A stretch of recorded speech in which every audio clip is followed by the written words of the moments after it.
John Jones III won't join the protests against police brutality happening almost daily in Oakland, even though he is sympathetic to the protesters' message. Jones was convicted in a murder case at the age of 16 and went to jail. Now 46 and a community activist, he says he has to be careful the situations he puts himself in. It's very triggering to not only see these images, but to think of all the things I experienced. But Jones is hopeful that the current spotlight on police use of force means renewed attention to when and how force is used. He looks to the city's police commission, a non-elected citizen board created in 2016. In a joint decision with Oakland's mayor, the commission recently fired the police chief. So this takes the police commission out the realm of being a tokenized body to being an entity with real teeth and real power. Oakland has a long history of strife between parts of the community and the police. It is the home of the Black Panthers, created in the 1960s to monitor police activity in the black community. After the 2009 death of a young man on a transit platform, the city erupted in weeks of protest. In 2013, an Oakland activist coined the phrase Black Lives Matter. With citywide protests in recent weeks, more Oaklanders are paying attention to local policing issues and asking what more should be done. We're here to make a statement against police brutality.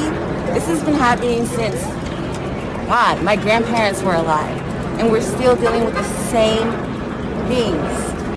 The commission has made some changes. Instead of first asking if a driver is on parole or probation, which can put a person on the defensive, Oakland police are now supposed to ask something neutral, such as, "How are you?"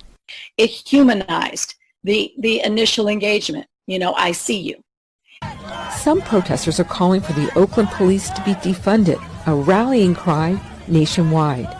In a city where 10 people were killed last week, it's hard to see Oakland policymakers taking such a step, says Bruce Donnellan, the president of the Oakland Police Officers Association. I would be very careful in going down a road where we abandon the victims of violent crime in this city in order to try and fix things that do need to be fixed. For city leaders, all decisions are trade-offs. Would making cuts at OPD to reduce funding for police lead to harming our ability to investigate serious and violent crimes? If that's the case, then forget them. The answer is no. I'm not going to do that. If abolishing the police force isn't likely, city leaders and community activists say they look to the commission to keep the focus on police issues, asking questions and digging into rules of engagement. Oakland's not special. We have had, quite a few of our own horrendous impacts. What do we change because of them?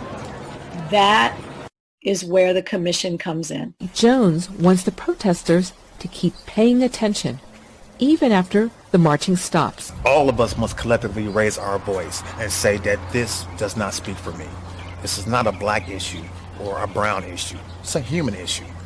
Michelle Quinn, VOA News, Oakland, California.